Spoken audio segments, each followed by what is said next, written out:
Aujourd'hui, maman est morte, ou peut-être hier, je ne sais pas. Qui ne connaît pas les premières phrases de L'étranger d'Albert Camus, ce livre qui a instauré le courant de l'absurde. C'est vrai que l'absurde avait eu ses précurseurs, il y avait Antonin Artaud, Guillaume Apollinaire, Alfred Jarry, mais celui qui a vraiment instauré le mouvement et il a posé les jalons du mouvement de l'absurde, c'est Albert Camus. Alors, c'est quoi l'absurde si on veut le définir? L'absurde, pour Albert Camus, c'est le fait de chercher du sens à la vie qui n'en a pas. Le cerveau humain est cartésien, il essaie de trouver une logique pour expliquer la vie, lui trouver un sens, mais il ne trouve pas de sens. Et c'est cette dissonance cognitive qu'il appelle l'absurde. Cette dissonance cognitive, il va l'expliquer plus tard dans son autre livre célèbre, qui est Le mythe de Sisyphe, qui commence aussi par des phrases bouleversantes de mémoire. La seule question philosophique qui mérite d'être posée, c'est le suicide. Faut-il se suicider ou pas? Pour lui, la vie est complètement absurde et il y a trois manières de trouver un sens à sa vie. C'est ou se suicider, ou devenir religieux, ou suivre un courant philosophique, et le plus souvent c'est le courant philosophique de l'hédonisme. Ça veut dire le fait de profiter de toutes les jouissances de la vie, de se vautrer dans les plaisirs.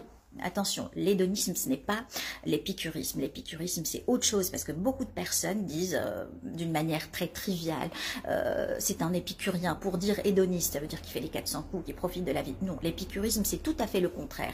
L'épicurisme, c'est l'hédonisme raisonné, le fait de se contenter de peu pour vivre.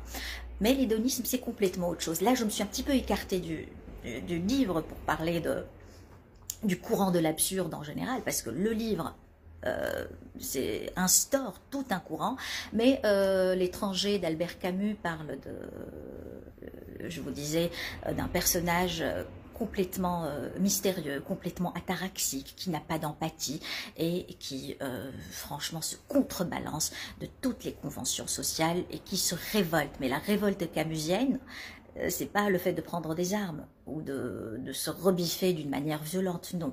Le fait d'être révolté pour Albert Camus, c'est se libérer, s'émanciper des conventions sociales et être libre et avoir toute la latitude de faire ce qu'on veut.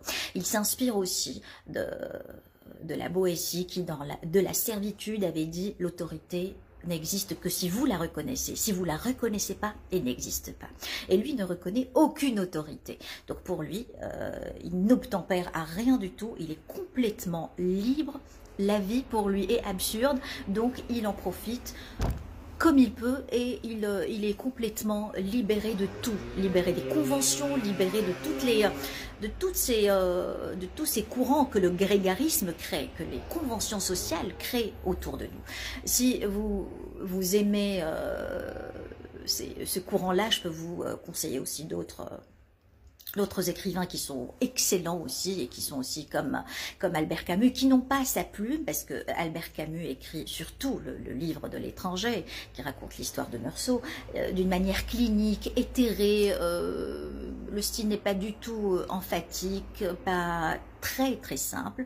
Donc il y a Samuel Beckett, il y a bien sûr Jean Genet, Les Bonnes, très célèbre aussi.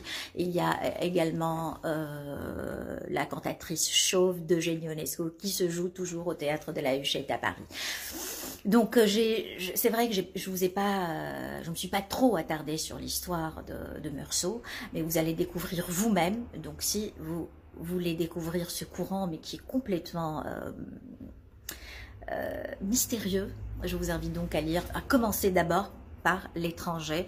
Moi personnellement, je l'ai relu parce que je l'avais découvert moi à l'âge de 10 ans, il traînait à la maison et là je viens de le retrouver sur le bureau de papa qui est en train de le relire, donc c'était l'occasion pour moi de renouer avec l'absurde camusien et avec L'étranger. Bonne lecture à tous.